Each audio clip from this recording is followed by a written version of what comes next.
Hello, hello, hello, and welcome to 52 Weeks of Flow, the podcast that delves into the depth of human potential and the transformative power of flow. I'm your host, Bea-Marie Aning, and as we're approaching the end of the year and we're in the Christmas holiday season right now, I'm going to bring you a wonderful gift today. Her name is Poli Sevcikova. She's the business architect and mentor who helps business owners design their businesses and lives, combining strategy and energy work. A girl just from my heart. She believes that women who want to have success can have it all without having to sacrifice and do it with ease. And this is exactly what she helps her clients with and what we are going to talk about today. So welcome, Polly. Hi, Bea. I'm so happy I can be here with all of you. So let's dive in. Yes, let's dive in. And we're at the end of the year. You're an entrepreneur. I'm an entrepreneur. And I have a lot of solo entrepreneurs or small business owners listening to this podcast. And I bet some of you right now are pretty much stressing, right? So Christmas is you've planned Christmas already and everything. And now you're just realizing, oh my God, there's just one more week and then it's the new year. And what am I going to do? That's why I have Polly here, because she brings some strategies that you might be able to use. Okay, I like that. So, I have a tradition that I do for, I think, more than 6 years now. And I bet you can download it too. It's called Year Compass, and it's always made for us for the end of the year so we can cuddle with our dog, get some tea, and write in. And I love to do that because it helps me to realize what I did in the last year. Because what our problem is, we always look forward, and there we can always find something missing, something we didn't do, something we didn't plan, something we forgot.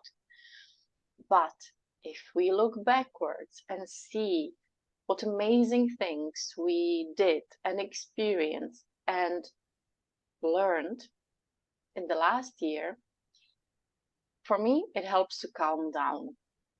Like, girl, you did good. You are amazing. You forgot everything. You did good. Write it down. And that's the first part of my year compass. And the second part is the vision, the planning, the embodying of the year 2024 for us now, right? And there is the part where I just play. And the fun fact, I sometimes look backwards, like, what did I write last year and the year before? And whatever I envision in the future year never happens. Me, just like that. Never happens, because what my head can envision is always the 10% of what really becomes my reality in that year. And this is what I wanted to share with you. We can plan, we can do whatever, but if we try to keep it in the plan, everything, if we really try to do whatever we wrote now in December, if I exaggerate, for the entire year, it might feel heavy. It might feel not aligned, because we grow up, we transform so fast in these last few years. That's just not possible to plan the entire year, like week by week, month by month. So what I do, I call it a year circle. It's like hours clock. If you, I don't know, wait, if you just do it like that, make a circle and have the January, February, March, so on. What I do, I plan the big stuff. That's the only thing I do. I plan, and the big stuff for me are vacations. So I plan summer off, December off. That's my priority. Then I plan, I don't know, some little vacations of my children at school and preschool. And then maybe some big events I want to be part of, or I want to have and create. But most of it, that's it. I don't plan much more. If you have some programs or memberships or certification programs, you might need to fill them in too, because you know when they're ending and when the next I don't know, part will begin. But that's mostly the only thing that is planned for us, and still let's allow ourselves to change it. I often change it, or even don't open the next round of it. That happens too. So did it help like that? It does. It does. And it feels really easy. Because when you said earlier, you know, if you plan the whole year, it feels really heavy, and it also can feel really stagnant because, you know, our times right now are really uncertain, like what's happening in the world right now, what's happening in economy. So we always have to adapt. We always have to be flexible in a way. So I really love your approach to say, okay, what would I love? What would I love to be part of? What would I love to plan? Like, you have a big thing coming on out next year, right? This big conference in the Czech Republic. So this is a huge thing. Of course, you need to plan that. You know, you cannot just shake that out of your sleeve in like a week or so. But yeah, I really like the ease of all of this, because I think we put too much pressure on ourselves as single entrepreneurs, solo entrepreneurs, or even small business owners. You know, we always think we need to measure up to something, or need to measure to society's expectation of success. And so going in there with ease, I think, is a beautiful way to also end this year. And I think it really helps to realize what success means for us. Because if we never stop, if we always go and go and go, we might really realize in 10 years, when we wake up one day and see what's around us, what we created, that wasn't our dream, that we derailed from our mission, and that maybe we are not so happy as we thought we would be in that moment of our lives, with that cash amount in our bank account. And I see that happening. So for me, December is a great time in the year, and I do it during the year too, but I always go back to my mission, to my vision, to what I want to live, how I want my days to look like. And if I see myself working all day long, every day, I really need to stop and rethink what's working, what's not working, what I love, right? And what makes me feel like, no, I don't want to do it. I just do it because somebody told me to do it. And I feel that really the success for each of us means something completely different. And I love when my clients discover it. When, for example, one of my clients discovered that she doesn't want to be in the online world. She needs to feel the people in person. So we built her a business in person, where it's all about networking events and her events, and one-on-one clients that are, for example, with her for the entire day in some hotel or in her cottage. And it's so amazing. And this is her success. She's so happy with it. And on the other hand, some of them are speakers. They want to shine. They want to have that massive, I don't know, massive numbers of people around them. And then they go and hide for a few months, relax, and then go and shine again. And that's their success. What do you feel is your success? Can I ask you, Bea? Mine? Mhm. Well, my definition of success is very much connected to freedom. Like, I feel successful when I can work and live wherever I want. And when I have the possibility also of taking my family with me. Because this is like my overall goal, to create freedom for my family, so that we're not constricted or, put into a box. Because I feel that too many people live in those little tiny boxes that they have unfortunately boxed themselves into. Because at some point they decided, this is what my life is going to be. Most of the time it's a subconscious choice. Like, nobody says, I'm going to be poor for the rest of my life and live in a shitty apartment and have unhealthy relationships.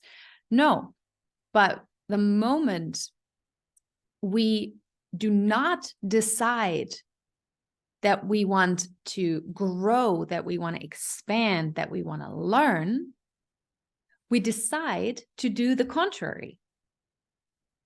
So when I think about success, for me, it is, I love the example when you say, go out and shine and then hibernate for 3 months and then come out again. This could be me, actually. I really love to go out and inspire people and help them heal, help them shine, elevate them. But then I also need a lot of me time. I need a lot of time to recharge and just be by myself, and have those little talks in my head where I'm like creating projects and thinking about the next steps and what else I could create in this world. And just the thought of being able to create, in my terms, is a success. Because when I think of my grandparents, for example, they did not take the luxury to create. They survived. They just functioned so that the family would function. And I truly believe that we need to break those generational bonds of the history that was the people who came before us. They have a connection still to us, and we need to cut those cords, because we are here for a different reason. We're not here to live the same life that they had, or even the same essence of life in a different, costume. So yeah, freedom is my number one priority when it comes to success. Thank you for asking. Yeah, you're welcome. Because I felt that we have it really similar, and we have, like, it's, for me, it's the same. So what do you do to create freedom in your life? I try to stop as much as I can, to always rearrange, rebalance, because I don't believe that anything in our lives can be like always measured up and balanced, like 50-50, for example, family business or me time and family. So I know there will be always some disbalance, but that disbalance needs to be balanced.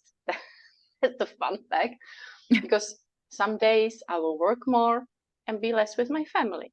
So other days I need to work less and be more with my family. So that's why I always need to feel where was my time, where was my focus on, so then I can rebalance it and put the focus on the other side of my life. And this really helps for me, it's something that helps me be calm in the way that I know that I won't lose myself in business, because it's so easy when we love what we do, when it brings money to our table, to our family. There's often no many priorities that can go above that. But if our priorities are freedom and my health, my family, above the money and the business, even if they are up there, we still can not forget it, right? But tell ourselves, okay, now the business is a priority. Now I need to earn more money. But if we forget about ourselves, about our families, and kids and partners, it's enough few weeks, few months, and then we can go towards burnout really fast if we just work and work and work, even if we love it, because I don't believe that, or most of my clients love what we do, right? That's why we are here, you and me, that our clients want to do what they love. So it's even more hard to get down to the rabbit hole, because when we don't love our work, it's quite easy, right? You say, bye, I want to be by myself. I want to be with my kids. It's so easy. But when we love what we do, it's easy. Yeah. So funny that you say that. Because after, I had my second child and he's now more independent, a friend of mine asked me, are you going to go back to your hobbies? I was like, hobbies? What? Because I was a professional dancer, and I used to dance regularly, like at least once a week, I would go to a dance class. And, with small kids, that's not that easy because most of the dance classes are at night. And so now that, we can hire a sitter, or, sometimes the grandparents are over. But it was like, do I go dancing? Or, well, I could just, talk to somebody inspiring for a podcast interview as well. Or I could do this, or I could create this new thing, and it's like, oh, damn it. No, I need to do something. I need to have a hobby. I need to do something that is not my business, even though I love my business. I love working. I just told my husband last night, or we are having this conversation, and I said, well, we are workaholics. And he's like, what? No, we're not. And I was like, oh, please, take a step back and look at our life right now. What do we do? He's like, well, you're a workaholic. Like, you bring the kids to bed and then you jump on calls. And I was like, so what do? You sit on the couch, put on Netflix, but still have your laptop on your knees, and research and do this and you do that. Isn't that also, in that genre? And he's like, well, no, that's something different. Later on, he did agree that in societal terms, you could call us workaholics. But since it's not work for me, I don't feel like a workaholic. I don't feel that it is draining. Or, of course, there were times where, I thought I needed to hustle and I needed to grind and I needed to do all of this really, really heavy and like heavy lifting in my business.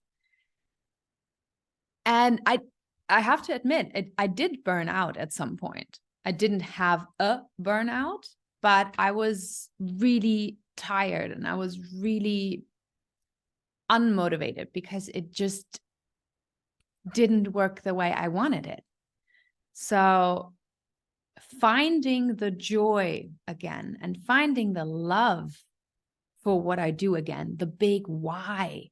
Why are we doing what we're doing? That really helped me see things in perspective. And like you said beautifully, we need to balance it out. It's never 50-50. And sometimes, like, my daughter is old enough to, now call me out and be like, Mommy, last week you've worked so much.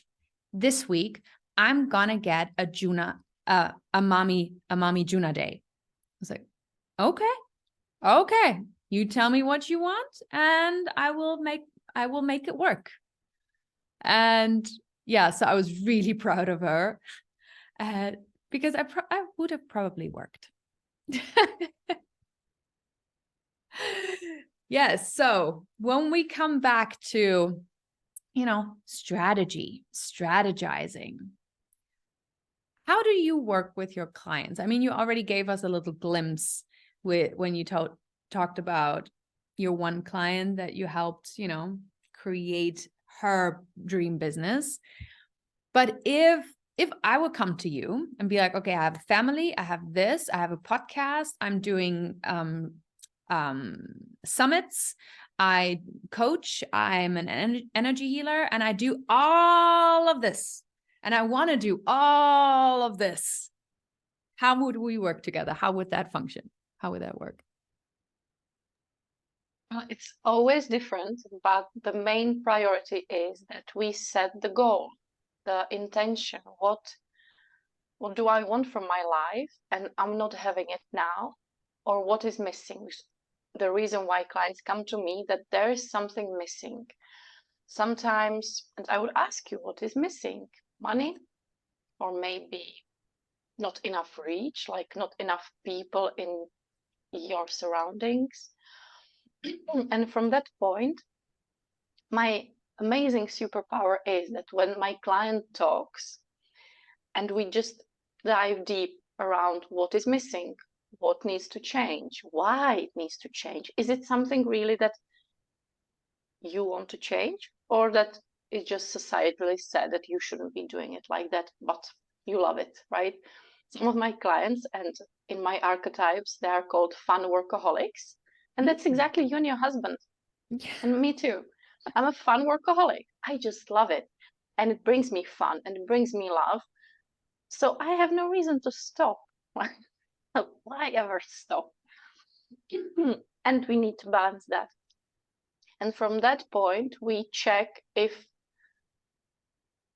or how my clients work with their decisions. So we go deep in their heart and we see what the heart wants us to do, because it's never from my head or from the head of my client. We always ask the heart, we go deep, and the clients mostly does it alone during the day, during the weeks. And then from that point, we can start creating that change. Often in the first part, we just try to cut the things that aren't working, maybe pricing or programs that just are draining my client and not giving enough on the other side. Or we cut down the time on social media. And because we sometimes realize, okay, I'm on social media all the time, but why? Shouldn't I be doing something else? Maybe something that would give much more value in the long term strategy. So, for example, podcast like you do, or blog, or something like that. So we would check and purify your business from everything that's not supposed to be there. And when we have the space, when there's the vacuum of new possibilities, then the heart can say, okay, now do this, now do this, now do this. And then the client comes to me, okay, I got this channeling, like I got one channeling 2 weeks ago, do a 2-minute summit. Okay, then we step into the strategy part. How do we do it so it feels easeful to you? How do we plan it all out so it's not all on you? What should you delegate, or what will be your part in it? Because what I saw, for example, in summits, sometimes people, when they didn't see anything else, they feel like summits are hard, that you need to interview all of your speakers. And if you want to, that's amazing. That's your strength. I did it once. One of my summits, I interviewed 40 speakers. After that, I said, never, ever again. Never. If I would had to do that, I don't know, once per year, it would kill me. So now I do my summits differently. And this is the way we tune everything in your business so it feels really aligned to you, because there's no one right way to do it. Did I answer your question? Yes. Yes, you answered my question perfectly. And I really love the part where you said we strip it all away. We just take it all away. And then, we make room, because most of the time we are so cluttered with stuff. And with stuff, I mean thoughts, I mean things, and I mean, like you said, tasks that we don't enjoy, that we don't like. And I also work with my clients a lot like this, that we first of all, determine what is missing. And most of them come with not enough money. There's not enough money coming in. But then, when you look at it, it's not the money part. Most of the time, it's not even the money part. Most of the time, there's this underlying belief, or there's this coming back to societal programming, that we have to be a certain way, or we have to act a certain way, or our business should be at a certain point already, that we are disconnected from what we truly want, what is a full body yes for us. And also, like you said, it is different for everybody, because every human being on this planet is different. And there is no normal, there is no, mass, there is no, everyone is different. So that means that everybody is actually special. Not in a way that we are better than others, but that we're different. And so we actually need to adjust to people. We need to talk to people differently, because some people are more sensitive. Some people are more in their masculine. Some people are more in their feminine. So to really understand how that person functions, or sees the world, we need to be able to adapt to other people. And the beauty is that we can, because we all have those parts inside of us, right? So sorry, no, I just wanted please. to share that what I feel that, or what I love about when I work with my clients, is that we take into consideration the nervous system.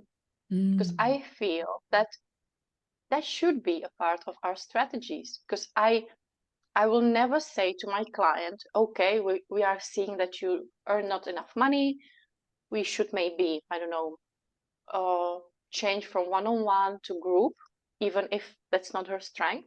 Or, okay, keep your one-on-one, but triple the prices.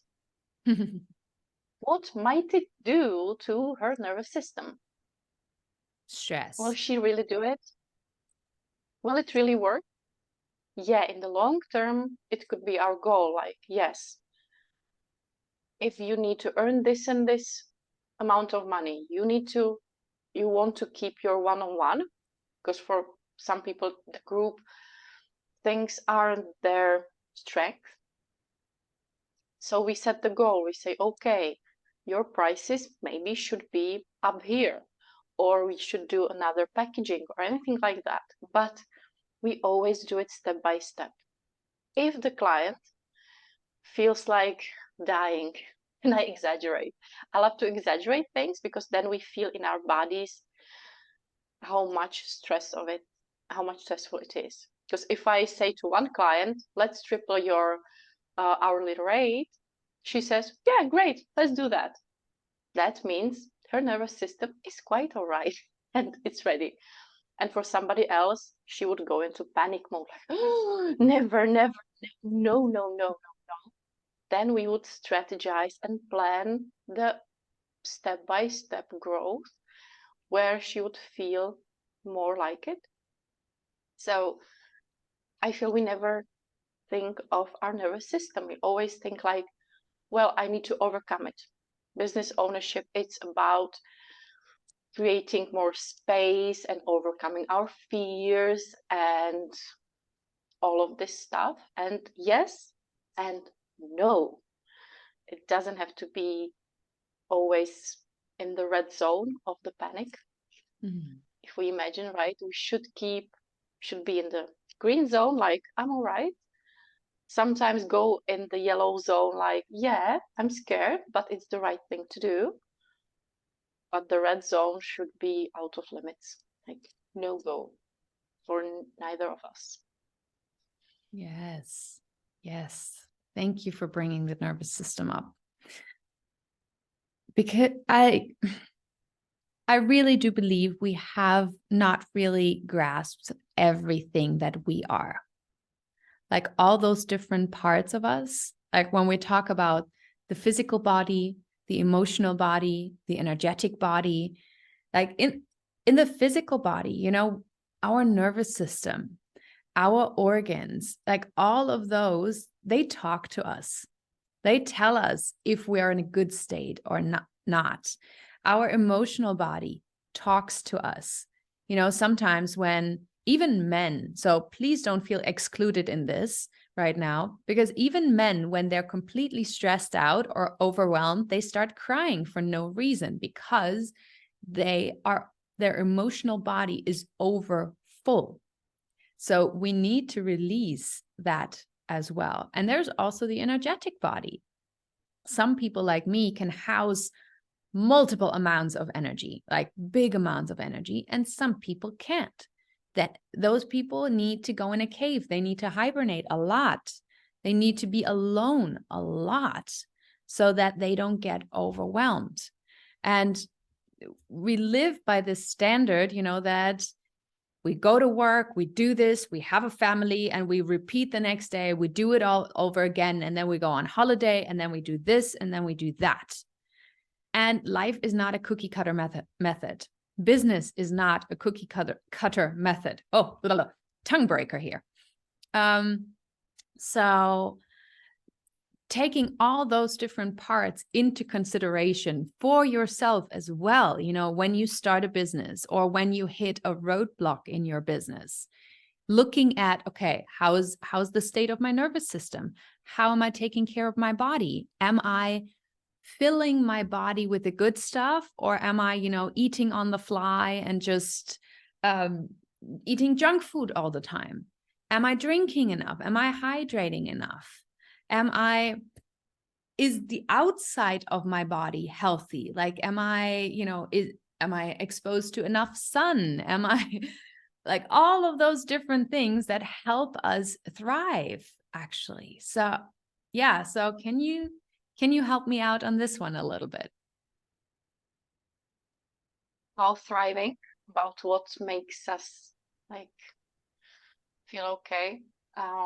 Well, as you shared before, I was on the search of my hobbies. I still have. Because I think I lost quite of them during the motherhood. I loved cooking, baking. I relaxed with it. But after you have two children, that each of them eats something different, and most of them eat just rice and pasta. I have one of those. Yeah. So you start like, I stopped liking cooking.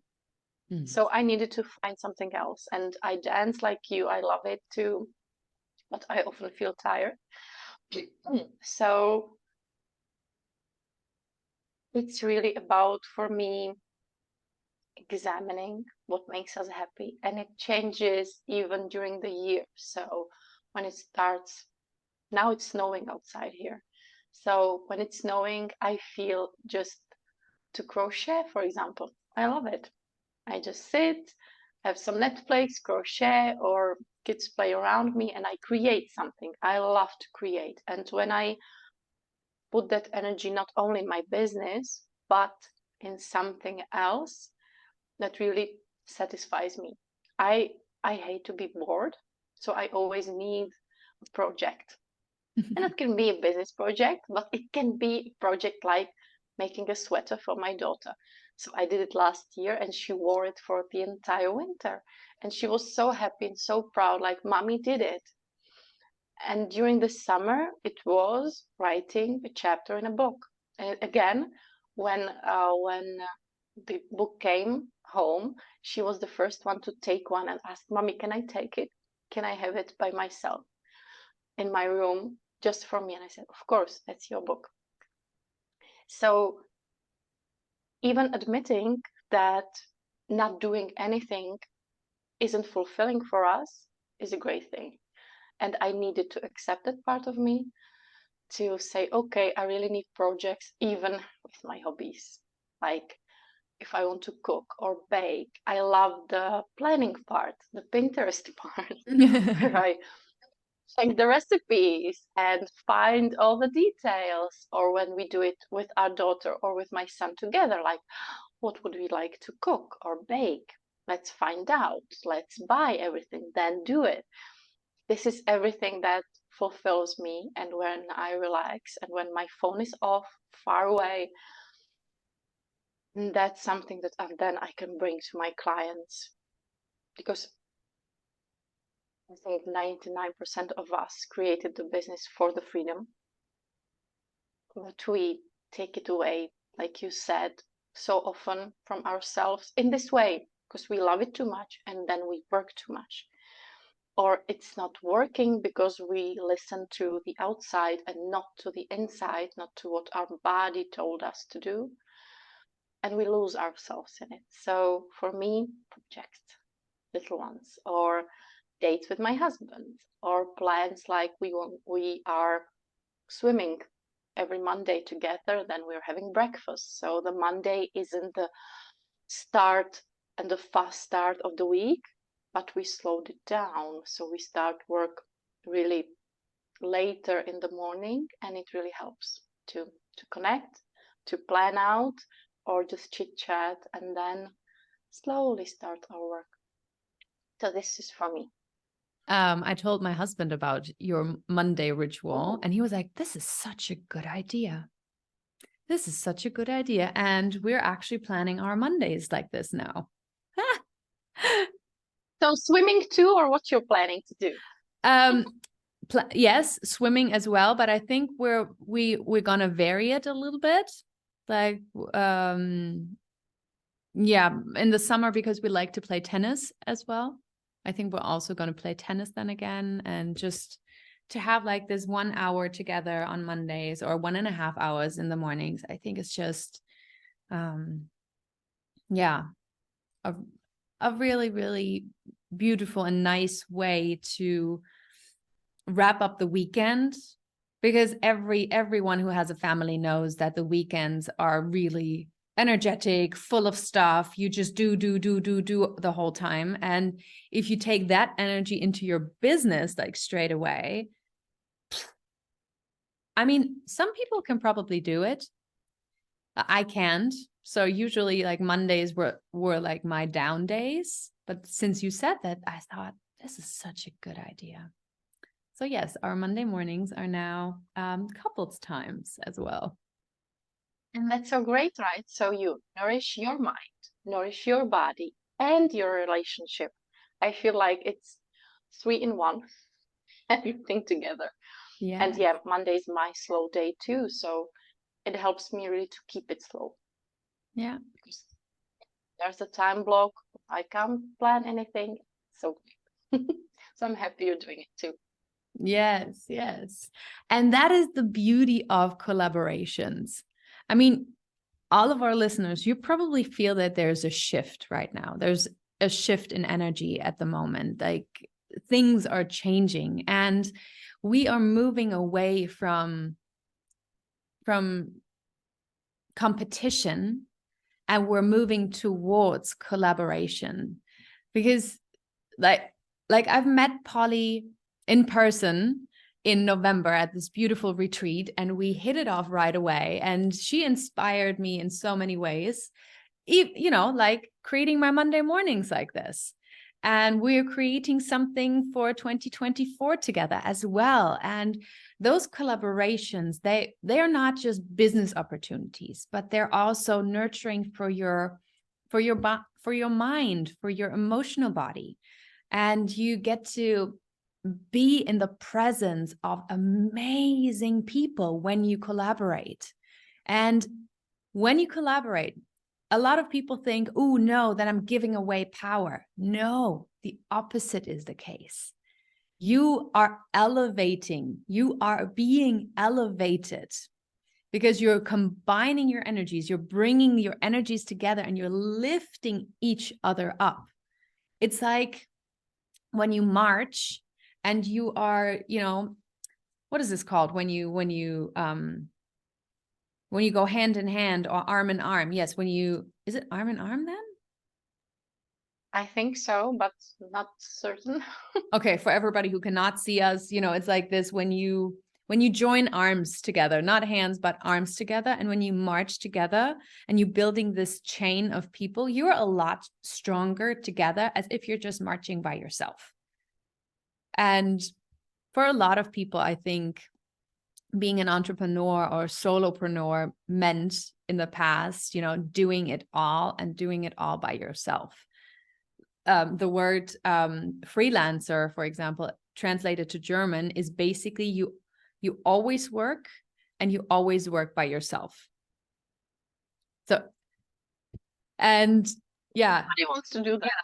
Like, no, we don't. And so we create opportunities where we help each other and where we elevate each other. So I cannot stress enough how important a great community is. And yes, and I'm so glad, Poli, that you're in mine, that you're in my life now, basically. I feel the same, so I'm glad. And I've been building my entire business is always around collaboration. In this last decade, always when I created a project, I always created it with another woman. I never built a business only by myself, because for me, there is no competition. There is always talents that, when mixed together,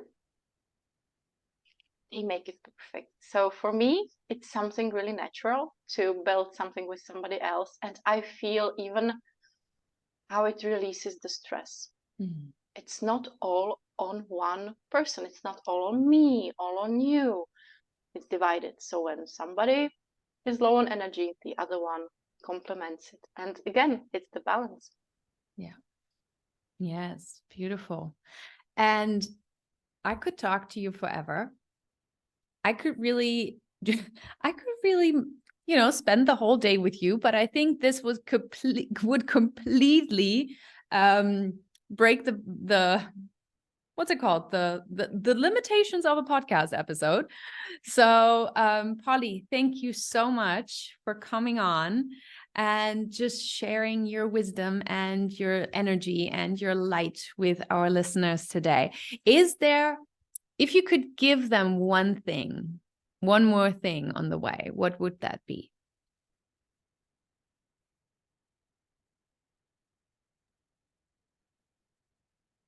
Thank you for having me. And there is one thing. We talked about it before we dived in, and it's release control. Try to release control. And me and my clients, we practice it with our partners. We release control in bed. And then we take that feeling in our body towards our business. Because if we try to keep in control, most of the time we slow down our growth or our evolution in any way.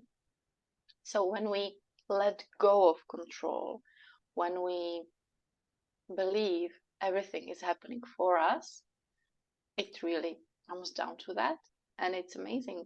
So just fun practice to do. All right. Yes. All right. I have mental images right now. So what I'm going to do is just Yeah. so thank you for that beautiful thought. And yes, I hope you all also are having mental images right now of yourself and your partner, or, you know, whoever. And that's it.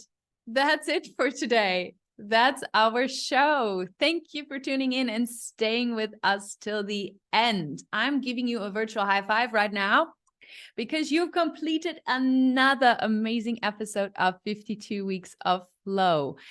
If you have 10 seconds, then please rate and review the show. It would mean the world to me. If you have any questions or suggestions, please feel free and reach out via email, bea@superwoman.coach, or you can reach me on Instagram, moving_river. And the way you can reach Poli, you will find here underneath in the podcast description as well.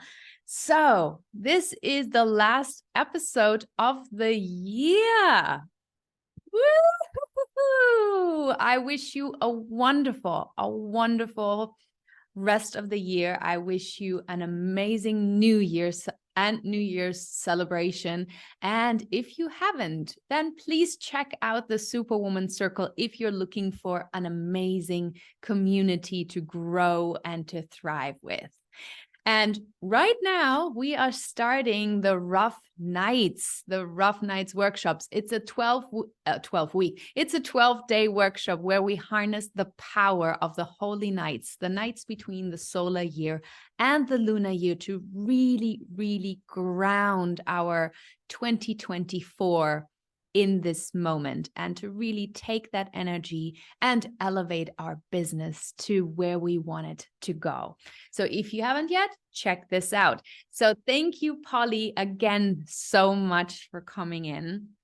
And everyone, until next time, keep shining, keep learning, keep growing, and keep flowing.